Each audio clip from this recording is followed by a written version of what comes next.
வணக்கம் friends, welcome to சுப்பீஸ் wonderland. இன்றைக்கி நம்ம இட்லி மாவுல இல்லாத சமயத்தில் சோயா சங்க்ஸை வச்சு ரொம்பவே சூப்பரான தோசை ரெசிபி தாங்க செய்ய போகிறோம். வாங்க ஃப்ரெண்ட்ஸ், இது எப்படி பண்ணலாங்கிறத பார்ப்போம். ஒரு பேனில் வந்து நல்லா சுடுதண்ணியை காய வச்சு எடுத்துருக்கேன். இதில் 100 கிராம் அளவுக்கு சோயா சங்க்ஸ் ஆட் பண்ணிக்கிறேன். இதுலேயே வந்து 2 காஷ்மீரி சில்லியை ஆட் பண்ணிக்கிறேன். இது நல்லா ஒரு 5 நிமிஷம் நல்லா கொதிச்சு வரட்டும்.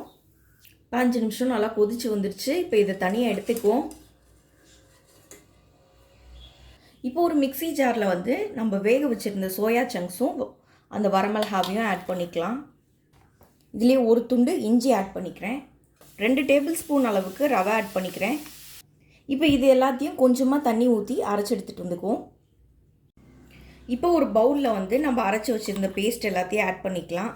இப்போ இதுலேயே 2 டேபிள் ஸ்பூன் அளவுக்கு அரிசி மாவு ஆட் பண்ணிக்கிறேன். 1 டீஸ்பூன் அளவுக்கு சீரகம் சேர்த்துக்கிறேன். மிளகுத்தூள் வந்து 1 டீஸ்பூன் அளவுக்கு ஆட் பண்ணிக்கிறேன். நீங்கள் இதுக்கு முழு மிளகாய் கூட நீங்கள் ஆட் பண்ணிக்கலாம். இந்த பேட்டருக்கு தேவையான அளவு உப்பு ஆட் பண்ணிக்கலாம். இதிலே கொஞ்சம் தண்ணி சேர்த்துக்கிறேன். நல்லா மிக்ஸ் பண்ணிக்குவோம். நமக்கு இந்த ரவா தோசைக்கெலாம் ஊற்றுவோம் பார்த்தீங்களா, அந்த கன்சிஸ்டன்சிக்கு இந்த மாவை நல்லா மிக்ஸ் பண்ணி விட்டுக்குவோம்.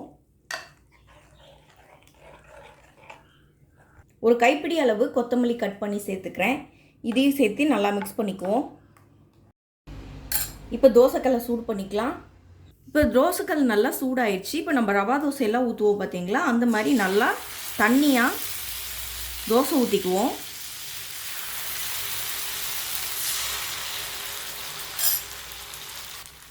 இப்போ எண்ணெய் அப்ளை பண்ணிக்கலாம்.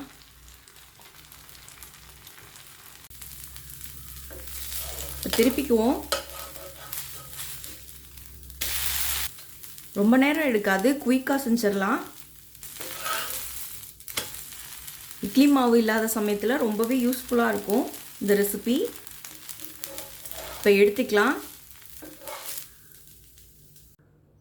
அவ்வளோதாங்க, ரொம்பவே ஹெல்தி அண்ட் டேஸ்டியான சோயா சங்க்ஸ் தோசை சூப்பராக ரெடி ஆயிடுச்சு.